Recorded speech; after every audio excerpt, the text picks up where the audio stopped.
Welcome to Presence. This is the Presence show on August the 5th. And what we're going to get into today is about how can you be your own guru. And this is my wonderful co-host for this show, Holly. Good day, Ravi. It's great to see you. I am so looking forward to this conversation. Me too. This has been a challenge to get into this. We had a few technical glitches here, but we are here now. So now we're ready to rock and roll. This is going to be a fun one.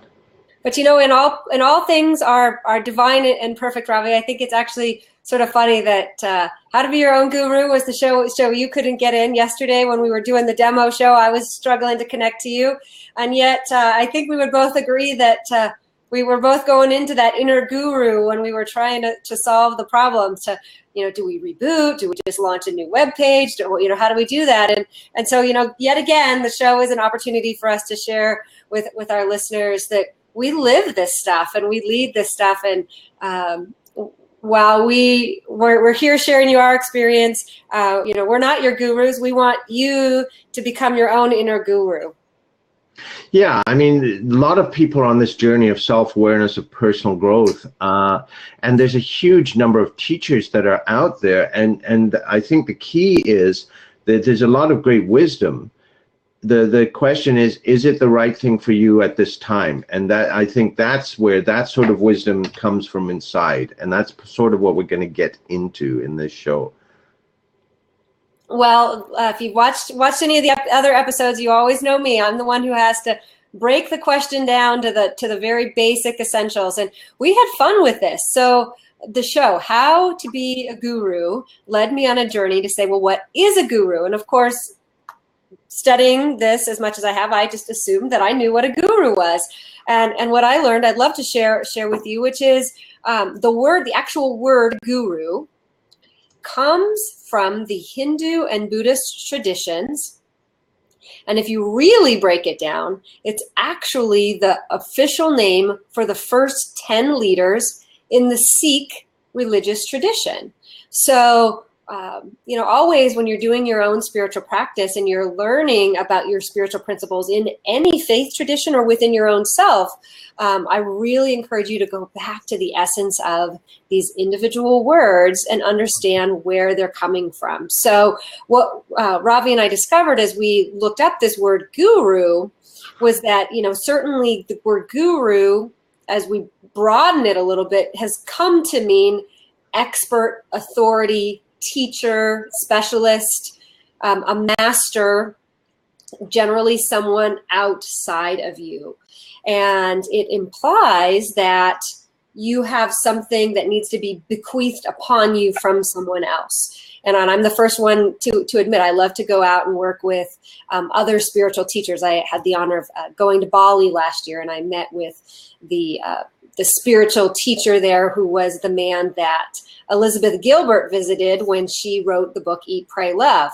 And it's fun to go and see these gurus, but I think the show is that juxtaposition. How do you really become your own guru? And can we use other tools, other wisdom as sources of information, but not the source?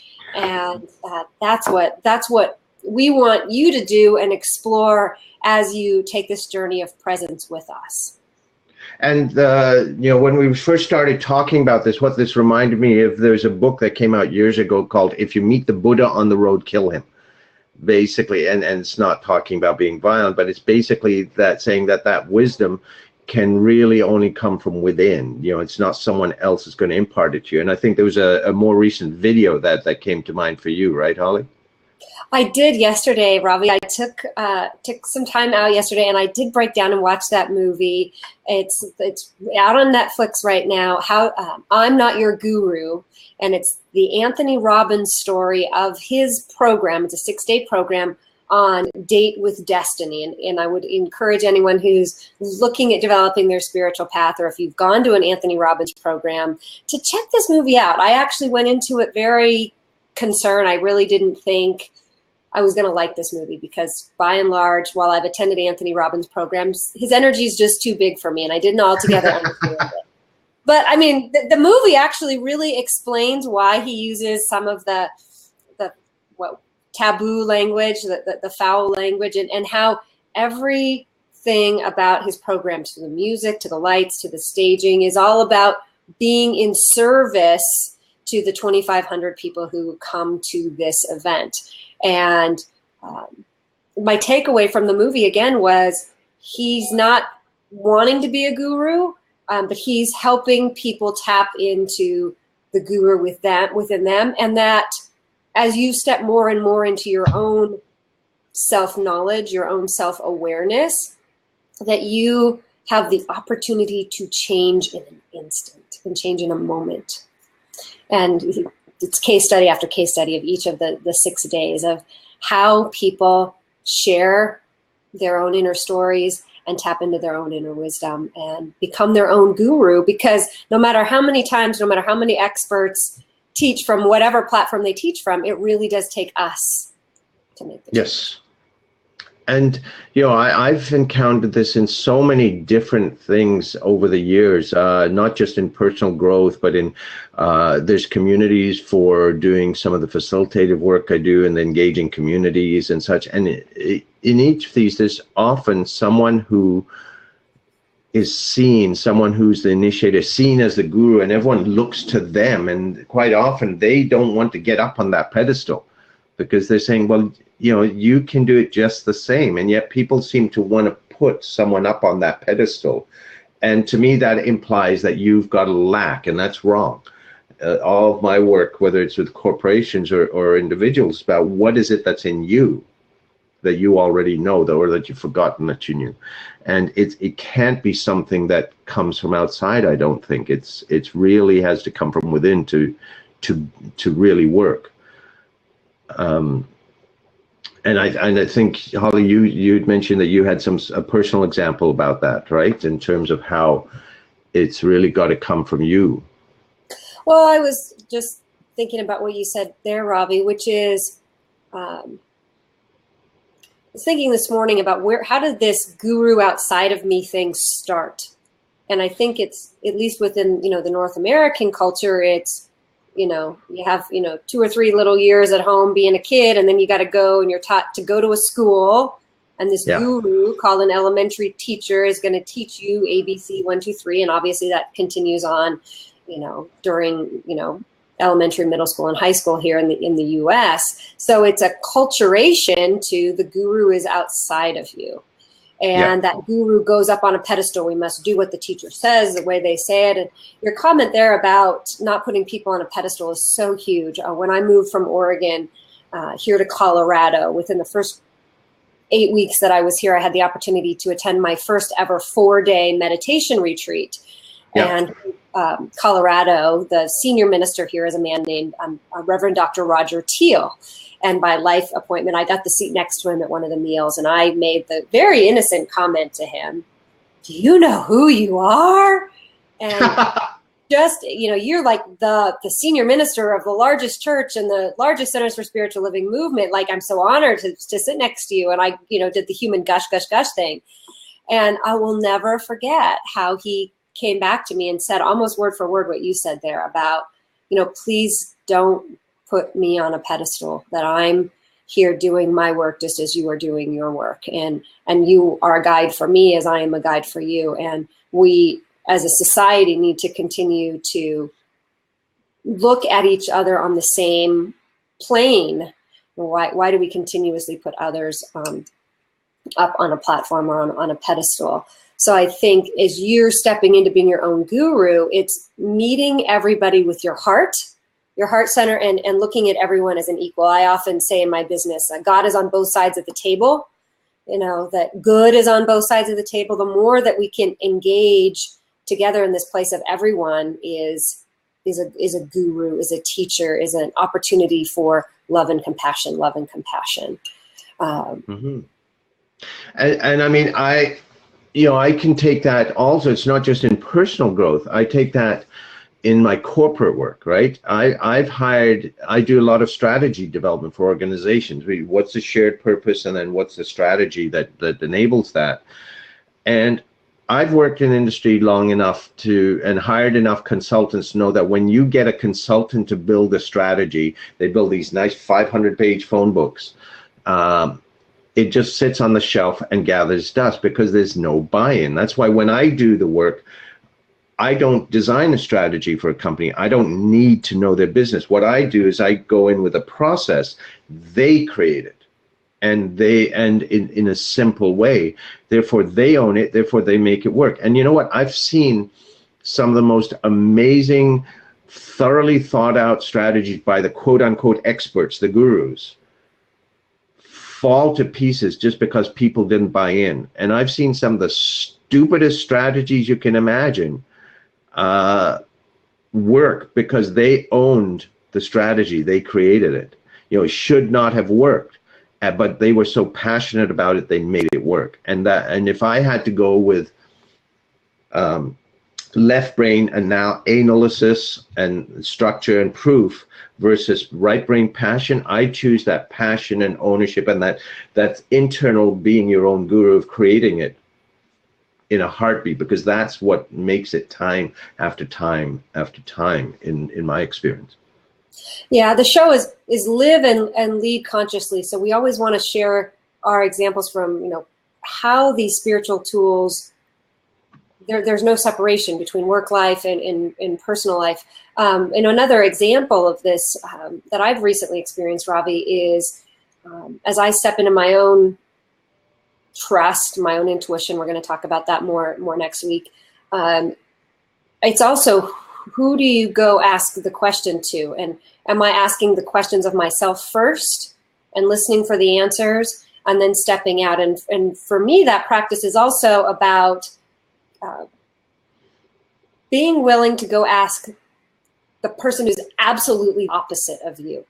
Trusting their inner guru is going to bring you something, bring something new into me, into my experience that I couldn't get if I just kept asking people like you. And I think as spiritual beings having a human experience, the more that we can stretch ourselves to tap into that guru within, listen to the answers, and be willing to see a guru in somebody else, the more that we can do. And I've got some more exciting stuff coming into my business as a result of my willingness to tap into my own inner guru. When my guru says, go, even when I don't want to do it, even when it sounds absolutely crazy, I follow it because there's always some good nugget on the other side.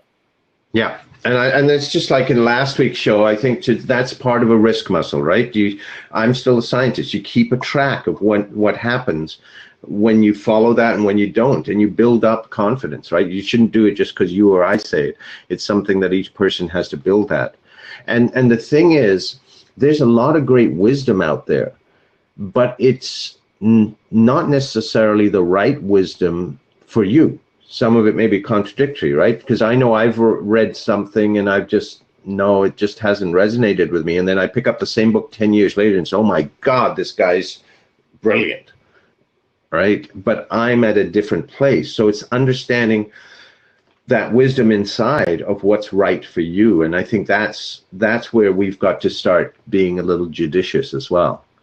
Well, and that's a great place to step into tips, I think, that there's a lot of great books out there that can provide, again, that guru outside, but how are you going to apply that guru within your own life? So, we're going to just put a little teaser out there. Ravi and I have been talking. We compared bookshelves yesterday, and we want to share our bookshelves with you. So in September, we're going to have a very informal book club, and we would love to hear from you. What are guru books? What are tips, books, resources that you've read that have inspired you? Feel free to drop us a line, an email, a tweet, a text with your suggestions of what books that we should share in the month of September. We're going to do one book in September, and who knows, if we like this model, we might keep going with it. But I think it'd be neat to have a book that we go into the book maybe in our last show in the month, but it may touch on the previous shows as well and such. So I think that would be a really, really neat thing to play with. So that's a great tip. Read things within your genre that you're comfortable with. Read things that are a little bit foreign or a little out there for you. Another tip that I like to use in terms of growing my own inner guru is I have several decks of tarot cards or affirmation cards. Some are dedicated to letting go. Some are dedicated to, money and affluence. I have the deck of cards from Don Miguel Ruiz's book, All About Love. And while, again, that's looking at a guru, a tool outside of you, how I utilize that tool is, shuffle the deck, pull out a card. For me, it's generally 3. I do a past, present, and a future card. And then whatever that message is that comes back, I had an absolutely epic experience last weekend. I pulled a card and it said, surrender to the real you. And on the image of the card was a little duck looking in the water with the mirroring back at them. And it's the tool was something outside of me, but how I interpreted that was my own inner guru, that it's now my time to step in more fully to this conscious corporate association advisor, that's the work that I do. And so how can you use these tools, tarot, decks, reading, cards, maybe it's crystals or music, as a tool to bring you deeper into the guru that you already are? Yeah, and for some it may be as simple as taking a walk and thoughts pop into your head, right? There's so many different ways to access your wisdom. And I think for me, the biggest tip is about getting your own inner wisdom is, we've alluded to it already, it's you may go to a speaker, you may go to a coach, you may read books, and the key is not to just do it because they say it, right? I don't go with what makes sense logically. I go with what it feels like. So if there's energy for it and I get excited about it, that's your inner wisdom. You start to play that it may be worth putting some energy into this and really working with whatever this approach is, this philosophy. The other thing though is to notice the things that you feel weird about, or that you get a knot in your stomach about, because that's a lot of wisdom as well. And it may be, and again, this is experience. You test it each time. Like one feeling is that energy and high and excitement that, wow, this feels really right. And then how do you invest the time to make it happen? The other is if you get that knot in your stomach or that squirrely feeling, that's a technical term, the squirrely feeling, then what that could be saying to you is that maybe this isn't the right thing for you to do right now, or that it's not, or that there's some learning in that there's something that you're uncomfortable with and that you might need to go through. Now, there's a big difference in that. One says back off, and the other says there's some work to move forward. And really, honestly, it's just experience with that. So you start to discern. I've got a very good sense of when it's my spider sense saying back off, or whether it's me just being really uncomfortable about it. But it's sort of that, you got to do that work because there's some stuff that you've got bottled up. So to start to play with that, when is it, what happens when you back off, what happens when you do, and start to notice what's different, so that there's 3 feelings. One is that energy, which says go for it, to me usually, but prove it to yourself. One is that knot in the stomach spider sense that say, no, this is not right for me. And the other is an uncomfortable place, but it might be something that you need to go through to be able to move forward. Yeah, Ravi, it's the questions. I think being a guru is about being willing to surrender the human consciousness that says I have to have all the answers, and lean into the flow of the question. Mm-hmm. What is my highest and best? That's often a question that I use. That's a tip for me. What's my highest and best in this moment?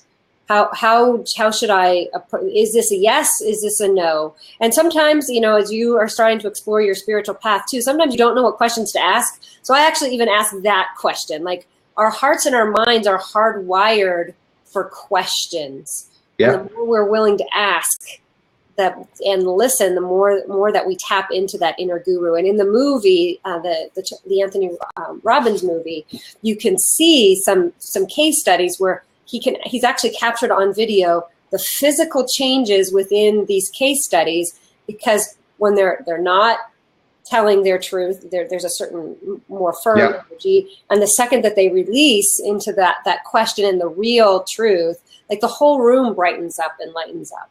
So as you develop your own inner guru, looking for those energetic clues within yourself and seeing them in others as well really inspires more inner guru-ness to come through. And something that I've found, there's a modality called Access Consciousness. There's one tool I picked up from that when you ask a question inside, because a lot of times you can get a sort of a fear-based reaction that's not there. You just say the word truth before the question. And it's weird because your subconscious, so a lot of this comes from your unconscious. And your unconscious is like a 5-year-old kid. It never grows up, right? It's very simple. And just saying truth, your unconscious cannot go to a not truth. That's the way I understand it. So, truth, is this for me? Truth, is this something I should explore? And you get a feeling of yes or no. And so that simple word, when you said question, I found that to be very useful, just to say truth before you go inside for that feeling. Do you get a yes or a no, right? Being pulled towards it and away from. And that little tool makes a huge difference. I like that. I'm going to have to try that myself. Yeah. And next week in our show, we're going to dive a lot deeper into this. It's about how do you develop your intuition, and we'll give you a few really neat tools in terms of how do you actually access that simply and easily, and again start to build that muscles, because I think the intuition and your guru are really hand in hand. That's why these shows are going to be together. I'm looking. That's fun. Yes, we, and the cool thing is we get to live this stuff as we teach it too. So this week we would invite you, our viewers and our listeners, to pick one way that you can tap into your own inner guru. A question you can ask. If you are following a religious path, follow that a little deeper. Who are the gurus in your teaching? Pick a book from them. Find another modality. If you're ready to jump into another modality, try something new to exercise that guru within you. And actually, if you're picking, that made me think of something. Here's another quick tip. Like, you can go to a bookstore and you'll find shelves upon shelves of books. Which one pulls you more? That's using your inner wisdom to go more deeply into some sort of teaching.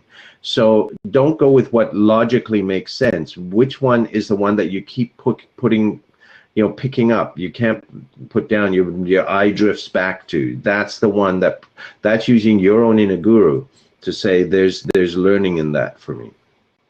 Truth. What's the next tool to bring me to my next guruhood? That might be the question, the experience that you could try. Yeah. And play with this stuff. Have fun with it. Yes. Well, great. I'm looking forward to another great show next week on intuition.